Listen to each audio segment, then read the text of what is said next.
Hallelujah. Sige po, makibukas nga po kayo sa akin sa ating Bible. John 14:12. Sama-sama po nating basahin. Isa lang naman po ito. Ayan yung po nakalagay na lang sa screen. In 1, 2, I assure you, the one who believes in me will also do the works that I do. And he will do even greater works than this because I am going to the Father. Ang Diyos po ang magpala sa pagkabasa ng kanyang buhay at banal na salita. Sige po, makakaupo na po tayo.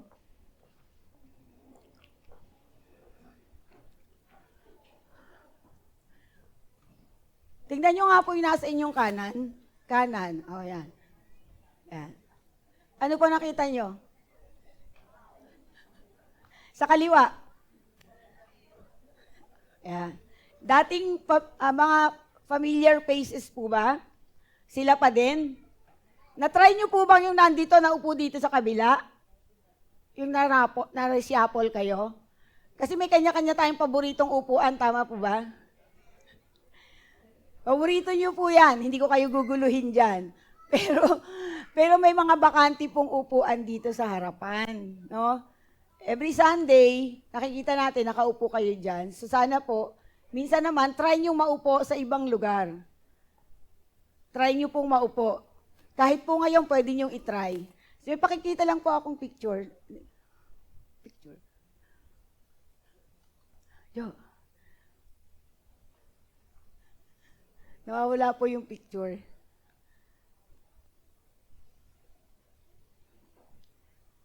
Ayan. Ay, hindi pala kita. Natabunan ko. Pwede bang liitan yung ano? Ano po nakikita nyo dun sa picture? O kaya tingnan nyo na, puno po ba yung mga upuan? Madami pong bakante, di ba? Bakit po kaya? Why is it that on Sunday morning, thousands of churches have more empty seats than full? Bakit daw po maraming bakanting upuan sa loob ng iglesia kapag araw ng linggo? Ang makakasagot may premyo. May Zumba? May shopping? Ano pa? Puyat? Nagwalwal, ano ba yun? Sorry for the word. Nagpuyat ng Sabado ng gabi? Ano pa? Ano yung dahilan? Bakit ang daming bakanting upuan? So, palagay nyo po, bakit kaya? Lahat daw po ng iglesia, ito po survey halos sa buong mundo, pag Sunday, ang dami na pong bakanting upuan. Marami na pong hindi uma-attend sa iba't ibang dahilan. Salamat sa Diyos dahil nandito kayo ngayon. Palakpakan nyo yung mga sarili nyo. Amen? Hindi po ba? Kasi po, hindi po madaling gumising ng maaga. Amen? Para magtungo sa church. Hindi rin po madaling maghanap ng isusuot para magpunta sa church. O ako lang yung maarting ganon. Hindi po ba? Hindi po madaling mag-prepare pagpunta po sa church. Pero pag mamamalengke ka lang, kahit ano pwede. Pupunta ka ng birthday, kahit ano pwede. May dala ka pang Sharon. Hindi po ba? Pero pag pupunta sa church, pansinin nyo po, pag in-invite nyo sila sa church, ang tagal. Ayaw nila. At kahit po sila ay mananampalataya na, hindi pa rin sila, ay uma-absent pa rin sila sa gawain ng Panginoon. Ano po kaya ang rason? God's people made a decision about Jesus, attended to the call, but have never made a commitment to Him. Ito po, ang ating pong pag-aaralan, Father's call. Yung difference daw po ng commitment at nung pagkatawag, desisyon, yung pagkatawag po sa atin. Ano nga po ba yung desisyon?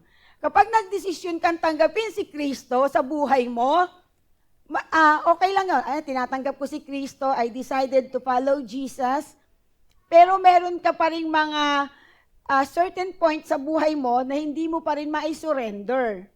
Di po ba? Ang decision po, sabi, something that somebody chooses to make up his her mind about. After considering it and other possible, meron siyang mga possible choices. Okay, may desisyon. Para din po sa korte, pag nakatanggap ka ng desisyon, pwede kang mag-apila pag natalo ka. Pag nanalo ka, siyempre masaya ka. Ganun po yung pagtanggap sa Panginoon. Magdidesisyon ka, tatanggapin mo ba siya o hindi? So, nandito kayong lahat, tinanggap nyo siya. Amen?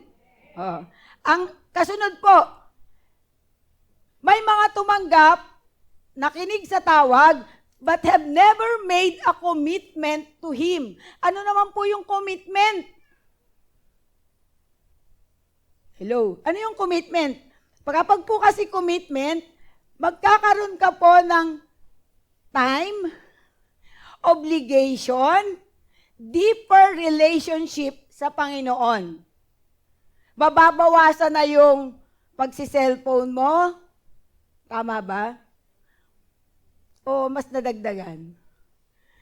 Mababawasan na yung pakipagtsikahan mo dahil magbabasa ka ng Bible kasi may commitment ka.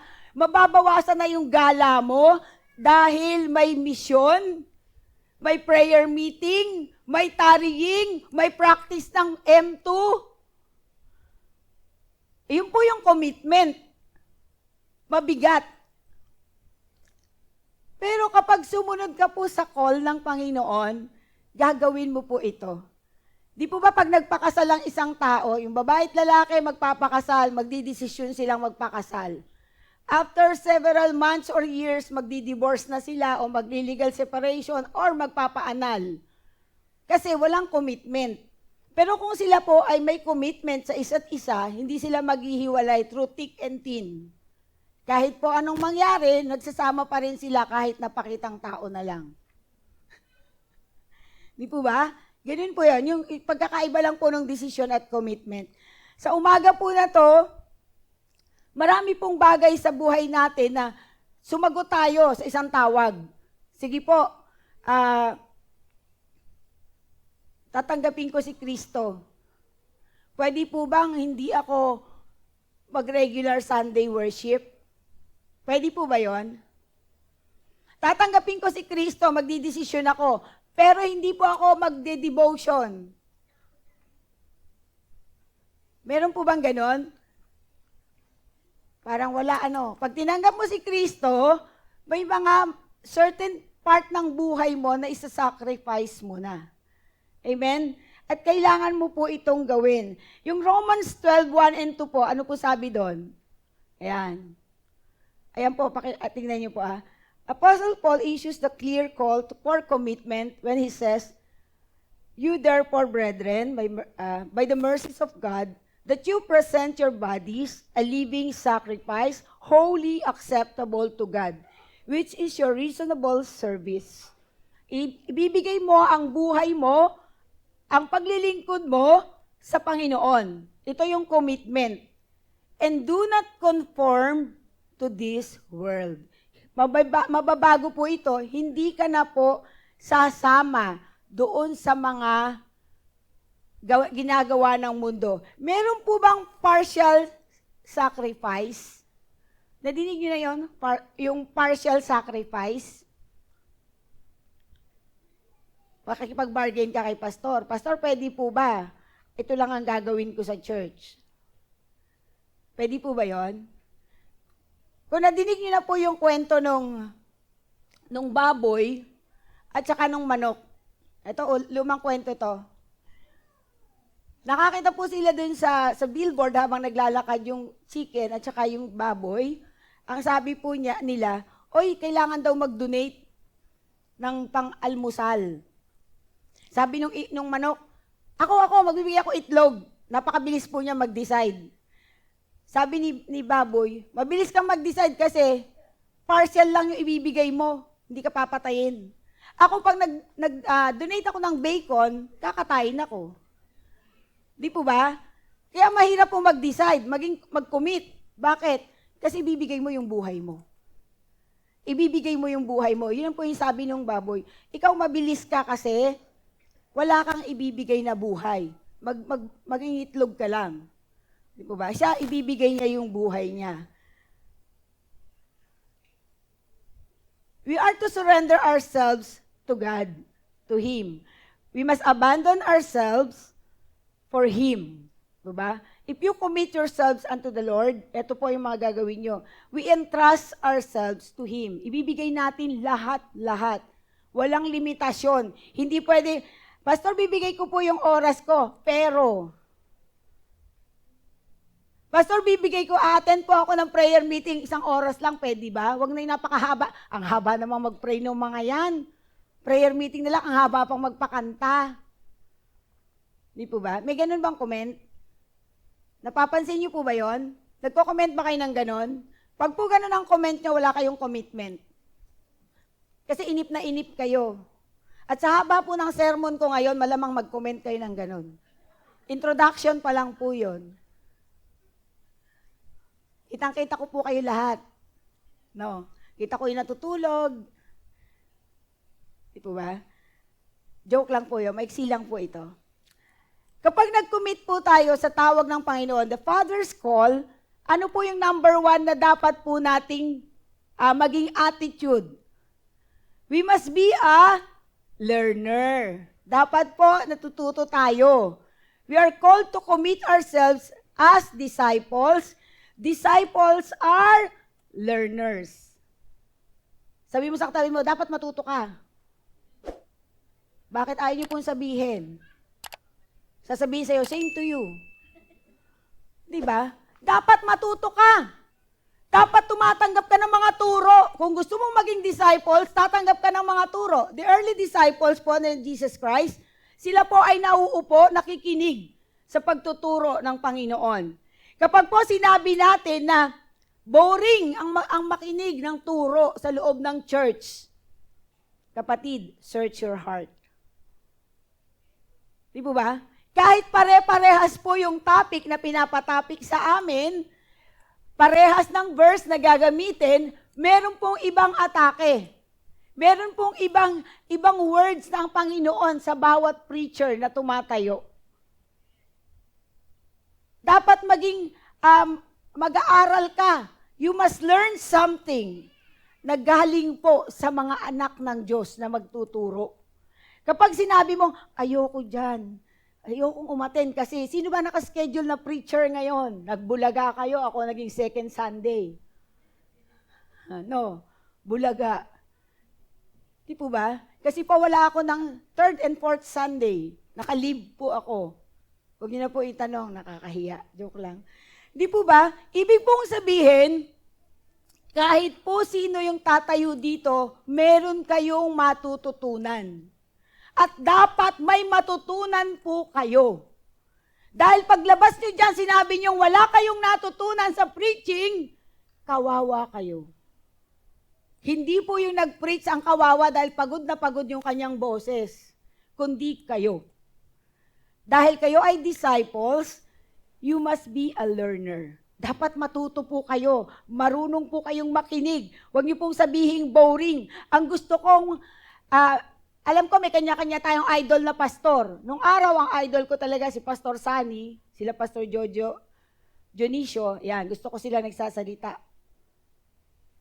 Nung ako natumayo, hindi ko alam kung mayroong may idol sa akin. Di po ba? Nakakatakot po kasi. Hindi ako nila kasing galing. Tapos hindi rin ako ganun ang laban ko lang is ganda. Paano yon? Di po ba? Ibig sabihin, para lang po hindi maging boring, gino-joke ko kayo. Kasi nga po boring, sa iba boring po talaga makinig ng preaching. But you must learn out of those preaching na ginagawa po sa church. Kapag po umattend kayo, matututo kayo. Let us not be complacent that we knew everything. Alam nyo na ba lahat? Kabisado nyo ba ang Bible? From Genesis to Revelation? May kumabisa na? Di ba? Huwag po tayong maging complacent. Be like a child who wanted to learn more and start learning the process going to maturity. Kami po, pinabalik kami nila, Pastor, doon sa, yung tinuro ulit? Nag-T40 po kami, nag-OBS, nag-Call to Joy, yung mga di ba, yung mga teaching. Marami pong teaching na binalikan namin, na naaral na po namin ng ilang beses.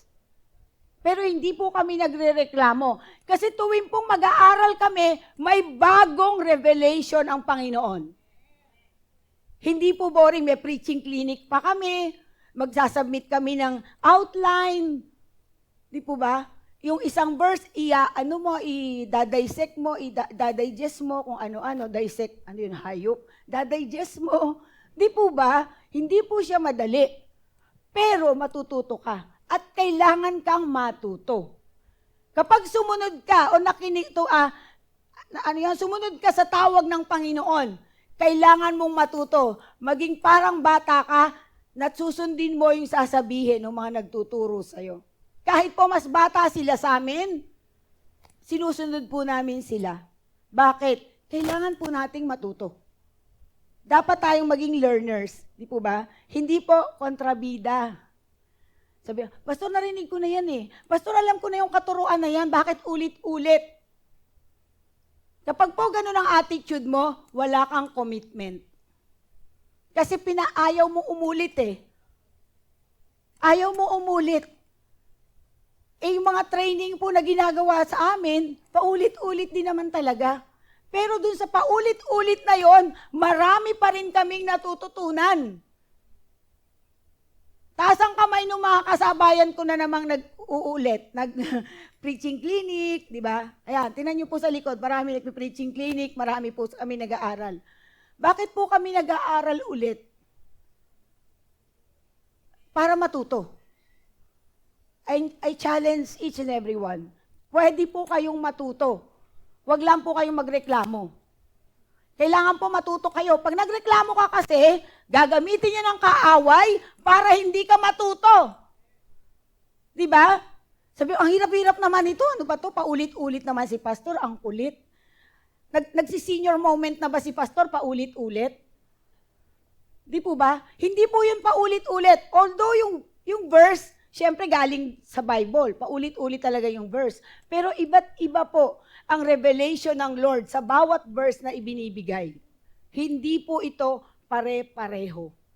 Bakit ayaw niyo po itong ma-experience? Maganda po ito. Hindi daw po natin dapat sabihin na, hindi, tapos na ako mag-aral. Nag-aral na nga ako mula kinder hanggang grade 1, hanggang mag-doktor. Tapos eto pa, mag-aaral pa ako. Di po ba? Wala pong katapusan ang pag-aaral. Hindi pa po tayo nakarating sa tapos na po tayong mag-aral. Even si Paul po, not that I have already attained or am already perfected, but I press on. Brethren, I do not count myself to have apprehended. Philippians 3:11 and 11 to 12. Sabi po ni Pablo, hindi ko pwedeng sabihin na alam ko na ang lahat. Sino po pwedeng magsabi dito? Sabi niya, alam ko na ang lahat tungkol sa Bible. Sige, tumayo ka dito, halika, ikaw mag-preach. Kala niyo po ba hindi kami kinakabahan? Kala niyo po ba nakatulog ako kagabi? Hindi po kasi madali. Paano mo siya i-share? Sabi nga po ni Pablo, hindi ako perpekto. Pero, ang ginagamit ko ay salita ng Diyos. At kailangan tayong matutong pare-pareho. Habang gagawa ka po ng preaching, ikaw mismo ang unang matututo. Habang nakikinig ka po sa mga nagpapahayag ng salita ng Diyos, kailangang i-absorb mo po para matuto ka. Kapag sinara mo yung isip mo, ayaw mo makinig, sorry, hindi ka matututo. Kasi ang sasabihin ng kaaway, very good, akin ka talaga. Kasi ayaw mong makinig. Di po ba? O yan, gising na gising kayong lahat. Natatakot kayong kalabitin ng kaaway. Di po ba? Pero po, sabi ni Pablo, hindi na daw po tayo dapat kumain ng gatas. Dapat solid food na po ang kakainin nyo. Kapag po ang preacher medyo bombastic, huwag po kayong magagalit. Ano ba yan? Ba't niya ako pinatatamaan? Ako yata yung sinasabi niya. Wala pong ganun. Hindi po kami tumayo dito para magpatama. Kung gusto ko kayong tamaan, babatuhin ko na lang kayo. Hindi po ba? Mali po. Huwag niyo pong isipin na kapag ang preacher nagsasabi po ng masakit na salita, ay kayo ang pinatatamaan. Bato-bato sa langit, tamaan may bukol. Iyon po yun. Pero huwag niyo pong i-single out. Itong pastor na to, tuwing tatayo, ako na lang. Wala pong ganon. Wala pong intensyong ganon. Kung kayo po ay tinamaan, well and good kung magbabago kayo. Kung hindi, nasa inyo po yun. Learn from God, listen to His call, and continue to grow spiritually. Learn more about Christ and His kingdom. Kailangan daw po matuto ka. Matuto kang makinig, matuto kang sumunod. Kapag may nagsasalita, may nagpipreach, pwede ka pong mag-take ng notes. Kasi makakalimutan mo yan. Paglabas mo dyan, pag nandun ka na sa kalye, bibili kang ulam, tatanungin ka, ano yung preaching? Ano title? Title lang, nakalimutan na. Ay, ano nga ba yun? Di po ba? So, sana po nagsusulat tayo. No? Take positive steps to do so. Never stop Bible reading. Huwag ka pong titigil magbasa ng Biblia. Mag-set aside ka ng oras para manalangin. Dito matututo ka po talaga. Read good Christian literature. Magbabasa ka po ng mga libro na may patungkol po sa Panginoon. Watch some good Christian program. Never give up on learning. Huwag kang titigil sa pag-aaral. Magdire-diretso ka lang po. Nung po si Al sabi niya, nung mag-aaral pa ulit yung mga anak ko, graduate na, tapos gusto pa mag-aaral. Ano ba yan, paaral ka ng paaral, tapos na. Ayaw na po niya. Pwede na daw magsipagtrabaho kasi graduate na sila ng 4 years. Ako makulit. Hindi, sige mag-aral lang kayo. Ayun po. Kasi kung titigil ka po kasi, at may ini-aim ka, may pangarap ka, hindi mo siya makukuha. Ganon din po sa pananampalataya. Pag tumigil ka, tinanggap ko na si Kristo, stop. Ayoko na matuto. May online, okay lang, dyan na lang ako sa online. Pati nga prayer meeting, may online, pati nga tarrying. Bakit pa ako maghahadaling magising ng maaga? Pwede ko namang panoorin later. Hindi po ba? Yun po yung katwiran ng mga taong pwede naman pumunta dito, ayaw pumunta. Katwiran po yun ng mga taong tamad mag-aral, tamad matuto, ayaw ng commitment. Kasi baka sabihin, ikaw ang mag-pray. Iwasan na yan. Taguan na yan, di ba? Pag sinabi, ikaw ang mag-closing prayer, ayoko. Hindi ko po sa papangalanan, nadinig ko po isang tatay. Pag pinag-pray niyo ako, hindi niyo ako makikita. Itago natin sa pangalan, wag na po. Baka po magalit sa akin. Di po ba? Ang pag-pray po na yon, yun po ay sign na kayo ay nakikinig sa gawain. Kasi alam niyo yung gagawin niyo. Di po ba? Alam niyo po. The second point, level up. Ayan. Ano ba yung level up? The local church, with all its imperfections, is still the Lord's major avenue through which He accomplishes His work.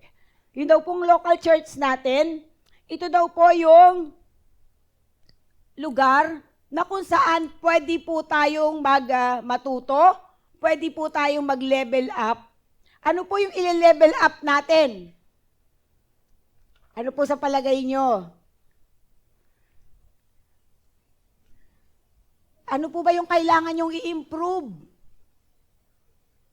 Yung pakikinig nyo, yung pagbabasa nyo, yung pag-worship, di po ba? Dapat po mag-level up. During the worship service, huwag pong mag-observe lang kayo. Yung mga song leader, yung mga backup, yung mga instrumentalist, nagpa-practice po yan before o Saturday. Magpa-practice kami. Tapos, gusto po namin, pagpe-pray po yon para po noon talaga namang ang Holy Spirit ay bumaba. Tapos tayo, during the worship, observer. Inoobserbahan nyo, di po ba? The worship team, talagang sila, eto na sila, bigay na bigay todo na. Todo bigay, sabi nga nung kanta. Pero,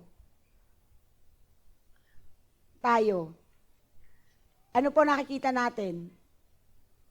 Bakit ganun yung song leader, hindi alam yung kanta?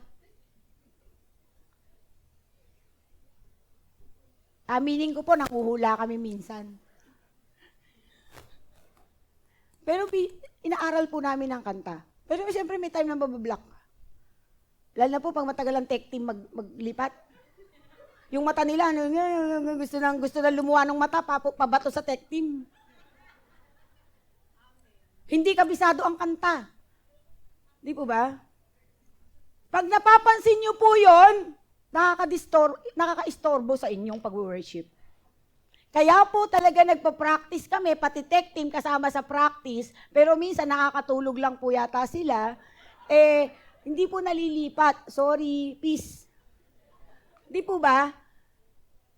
Kung kami po nagle-level up, kayo din po dapat mag-level up sa worship. Hindi yung pinapanood nyo lang kami. Paano kami magkamali? Hindi na ilipat agad, hindi alam ang isusunod. Di po ba? Kung kami nagle-level up, ang dancers level up, ang instrumentalist level up, ang mga singers, medyo-medyo. Di po ba? Nakakahiya sa Lord. Alam niyo, nakakahiya po yun. Kasi kahit po hindi ilipat ng tech team, wala po silang kasalanan doon. Ang may kasalanan kaming kumakanta. Dahil tumayo kaming hindi handa.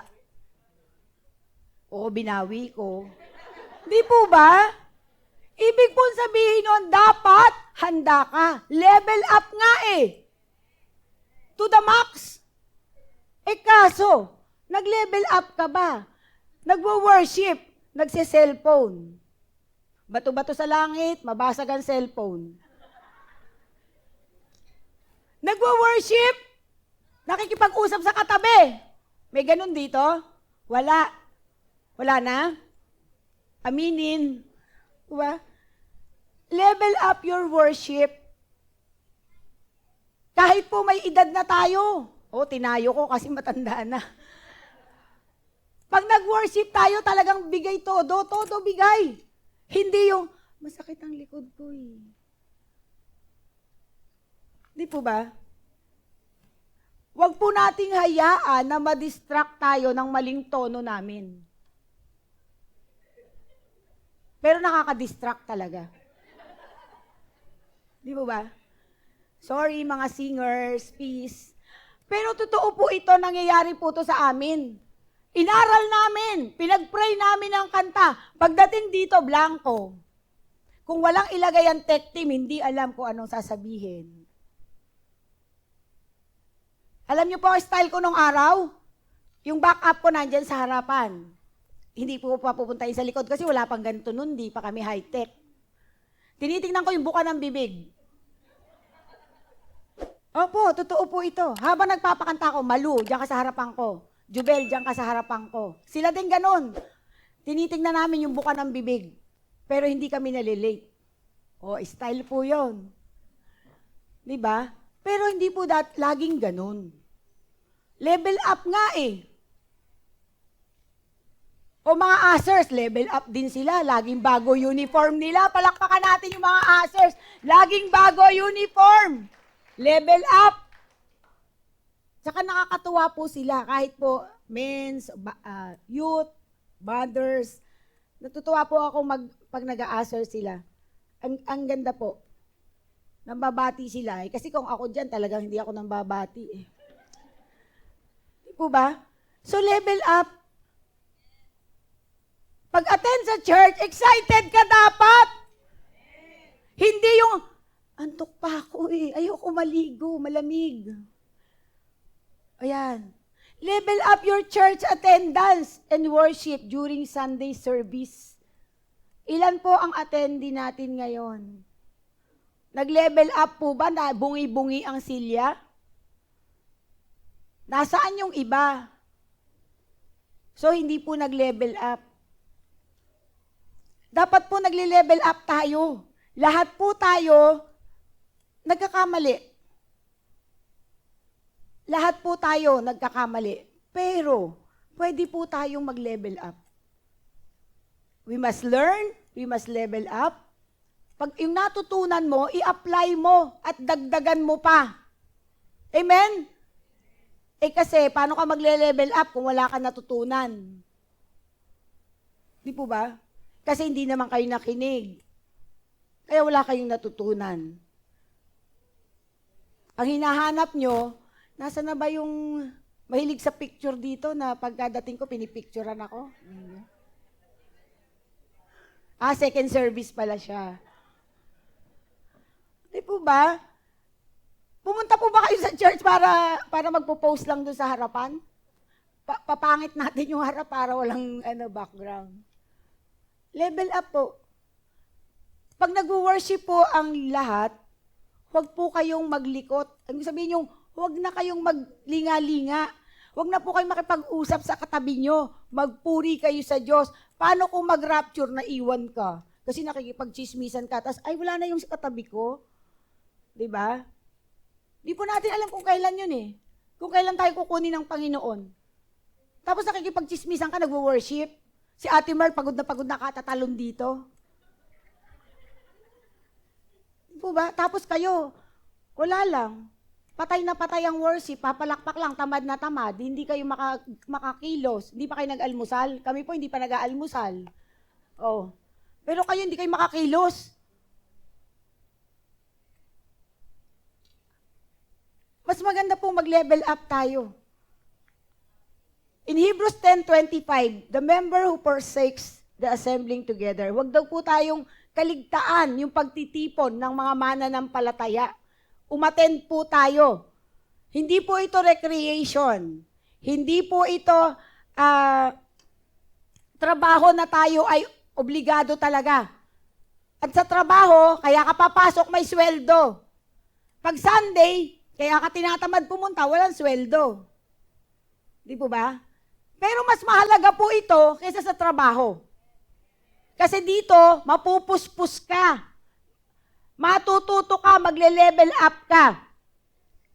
Pero wag niyo po itong i-treat as an entertainment. Pag nakita nyo lang, nag-aayos na sila, tatayo na kami dito, tinitingnan nyo na, ano ba ito suot nito? Bakit ganito? Bakit si Pastora Tel hindi makadala sa alahas? Di po ba? Nagko-comment na, meron na po namimintas, meron namang nagpupuri, ganon. Kapag po nag-worship na po tayo, huwag nyo na po kaming tignan. Kung ayaw nyo po kaming makita at alam nyo ang lyrics, pumikit na lang po kayo. Para hindi kayo ma-distract. Pero pag hindi nyo alam, siyempre didilat kayo, wala kayong kakantahin eh. Di po ba? Sabay sisi sa kanila. Hindi po ito isang basketball game na pupunta kayo dito na wala namang kayong dala kundi shorts at sando lang. Pupunta kayo sa church, may dala kayong Bible, notebook, ballpen, siyempre hindi ka makakasulat, at dala mo ang iyong pananampalataya sa pagsamba. Kasi kung ayaw mo sumamba, ano yung use na nandito ka? Ma-involve ka po sa gawain ng Diyos. Huwag mo po sabihin na, ayoko, nakakapagod naman yan. Diba? Hindi po yan nakakapagod. Commitment to the church is deeper than just attendance to the worship services. But it does begin there. Yung pong commitment natin, sa pagtawag ng Panginoon, nag-i-start po to sa pag-attend natin ng mga gawain ng Panginoon. Amen? Paano ka pong mag-i-enjoy sa gawain ng Diyos kung di ka uma-attend? Kasi nga, ang feeling mo, boring. Ang feeling mo, hindi mahusay yung preacher. Ang feeling mo, yung mga nagsasong lead at yung mga sumasayaw, parang wala lang. Very lousy. Pero kung ini-enjoy mo po ito, yung bawat minuto na nasa loob ka ng iglesia, ini-enjoy mo, nag-level up ka na. Amen? Tapikin mo yung katabi mo, mag-level up ka naman. Sabi ko po, tapikin nyo. Yan, level up ka naman. Itulak nyo kaya. Kayong magising di po ba? Mararamdaman mo po ito na nagle-level up ka kapag dumating ka sa Sunday service ng nasa oras. Hindi yung tapos na po yung praise and worship, tsaka ka dadating. Pero yung mga taga-first service, maaga sila. Diba? Congrats nyo nga yung sarili nyo, aga mo. Late ka lang ng 10 minutes. Di po ba? Kasi po, ano po talaga yun sacrifice, commitment. Kasi kung wala kang commitment, hindi ka babangon ng maaga para magbihis at pumunta dito. Amen? Tapos gusto mo, matapos na sana to, gusto ko nang umuwi, wala pa kaming ulam. Di ba? Sana walang ganun dito, no? Be involved. Pa-involve po kayo sa gawain. Yung pong attendance natin, ingatan po natin. Hindi po ako magche-check lang naman ng ang ushers kung sino umattend. Totoo po yan, nagche-check. Bakit po kailangan i-check ang attendance? Pwede namang lang naman to, voluntary. Hindi naman to may reward, may pera. Wala po tong monetary consideration. Pero, meron po itong spiritual consideration. You will grow spiritually. At ito po yung maganda. Hindi po mahalaga yung pera at this point. Pag umattend ka sa church, lalago ka spiritually. Amen? Pangatlo po, loyalty. Loyalty. A church be your home and moving in for a permanent stay. Ang church daw po, gawin nating permanenteng tahanan. Ano ibig sabihin nito? Commitment to the local church also means actively using the talents and gifts to serve in the various ministries of the church. Kailangan daw po, ginagamit mo yung mga talento. Binigyan ka ng Diyos ng talent. Sino dito ang may talent? Hindi po kumanta, sumayaw at tumugtog lang po ang talent. Marami po. Pwede po kayong sumama sa misyon.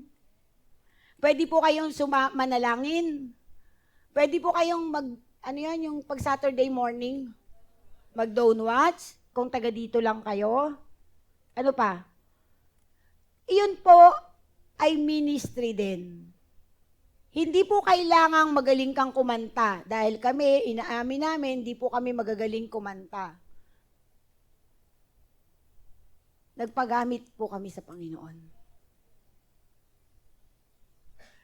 Hindi po pag-upo nila ng mga instrumentalist, marunong agad sila. Kaya lang po, willing silang magpagamit. Ang tech team din po, marunong sila sa computer, bakit hindi? Pero siyempre may inaaral din po sila. Para nga po hindi mandilat ang mata ng mga song leader para hindi sila makatransfer ng lyrics. Di po ba? Commitment po ito. May mga talent kayo na pwede nyo i-share sa ministry. In Romans 12:6, ang sabi po dito, we have different gifts according to the grace given us. Actively using the talents and gifts to serve in various ministries of the church. Gamitin daw po natin to sa iglesia. Magaling kang mag-pray para sa offering. Magaling kang magbigay sa gawain ng Panginoon. Talent po yun. Magaling kang magluto, pagluto nyo kami. Talent po yun. You are serving the servant of God. Talento po yun. Di po ba? Sabi, ay wala akong talent. Wala pong taong walang talent. Lahat po tayo meron. Yung pong mga gifts natin na to, ibibigay natin sa church para magamit. Huwag niyo pong bulukin. Huwag niyo iburo. Mapubulok po yan kapag hindi niyo ginamit.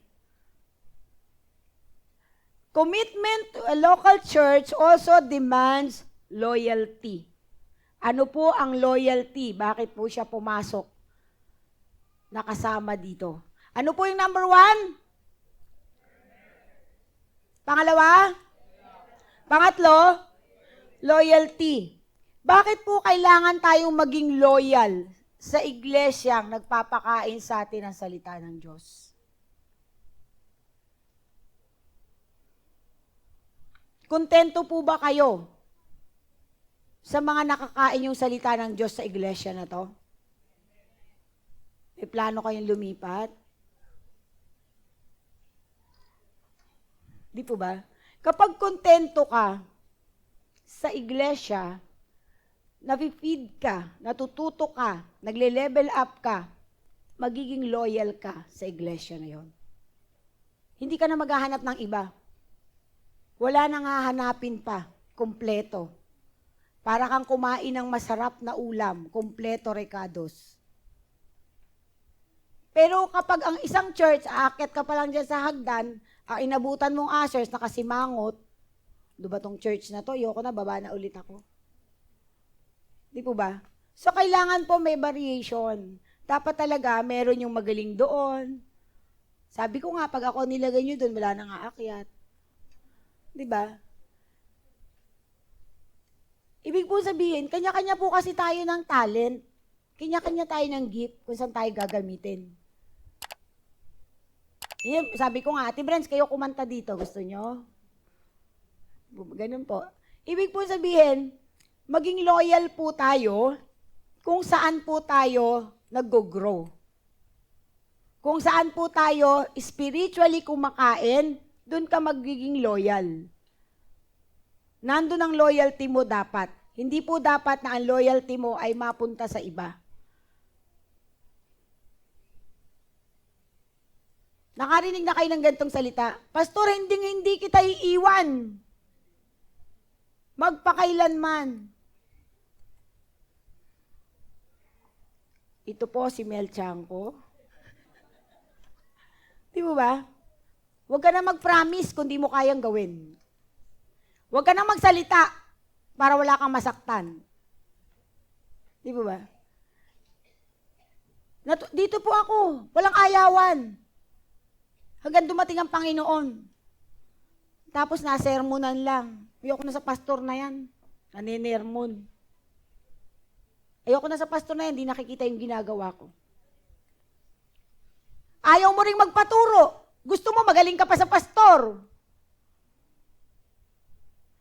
Eh, pastor, basic naman yan eh. Dinaanan ko na yan. Kahit mataas po pinag-aralan mo, pagdating sa church, may pastor, may leaders, may heads na dapat mong igalang at sundin. At maging loyal ka sa kanila. Yung pong nangyayari sa loob ng iglesia natin, huwag niyo na po ikwento sa iba. Huwag niyo na imarites. Uy, alam mo ba? Si ano, ganito pala. Di po ba? Huwag na po, protect your church. Bakit? Yung loyalty mo dapat nasa iglesia. Dito ka umaattend, dito ka kumakain spiritually, dito ka lumalago, dito ka natututo, tapos ano, ang loyalty mo nasaan? Sasabihin mo pa, walang iwanan. Ayaw mo namang magpaturo. Dinaanan ko na yan, pastor. Alam ko na yan from A to Z. Alam ko na yan from Genesis to Revelation. Nasaan ang loyalty mo? Di po ba? Kahit naman sa mga school, di ba? Yung loyalty mahalaga. Si Aaron po nung third year high school siya, kasi consistent first honor. Yung third year may transferee. Hindi ko alam kung medyo na complacent siya or what. Nung third year siya, naging second honor.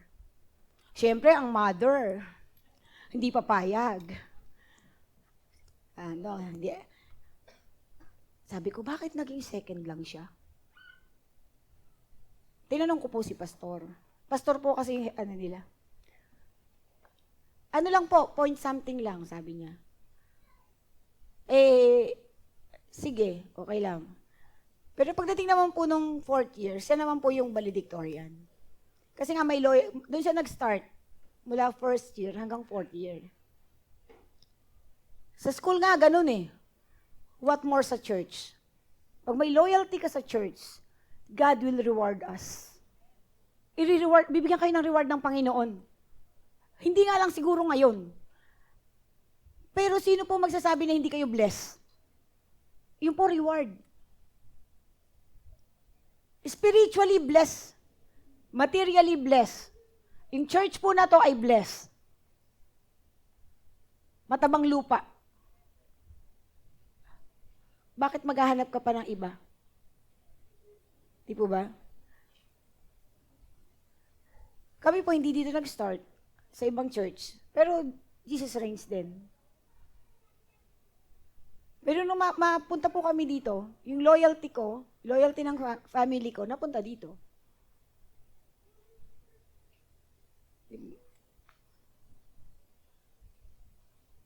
Iba po kasi yung approach nila. Iba yung dating. Nakita ko, natuto ko, kahit na ulit-ulit ako mag-aral, natututo pa rin ako. At hindi po ako reklamador. Pero kung sa trabaho yun, sa office, alam ko na yan. Hindi ko na kailangan Kailangan ko magte-training dahil sa certificate, dahil kailangan ko yun sa promotion. Pero sa church, kapag po may training, masayang-masaya kami. Kasi natututo kami. At ang loyalty namin, nasa loob ng church. Nasa pastor natin, nasa mga leaders. Nagpapasakop po kami sa mga leaders. Hindi po kung nag-aral ka, hindi ka magpapasakop sa mga leaders mo, sa head mo. Kahit po, palaging mo na hindi siya nag-aral, ikaw nag-aral. Magpapaturo ka sa kanya kasi mas alam niya yung kanyang ituturo sa'yo. Sa academic, okay ka. Pagdating sa Bible, okay ka din? Di po ba? Get involved sa T4T. Sa Bible studies. Kahit po anong mga session to, it will offer us improvement. Kaya po to ibibigay para mag-improve tayo. Ito po ay part ng ministry. Di po ba? Alam ko po hindi ito madali na maging loyal. Yung nga mag-asawa merong nagiging unfaithful eh. Yung pa kayang hindi naman tayo mag-anak. Hindi man tayo dating magkakakilala. Hindi rin naman natin kamag-anak ang pastor. Pero dapat maging loyal tayo sa church kung saan tayo kumakain. At lumalago. Amen po? Hindi po natin pwedeng sabihin, ay okay lang, hindi naman tayo dyan eh. Sila lang naman, come what may na lang ako.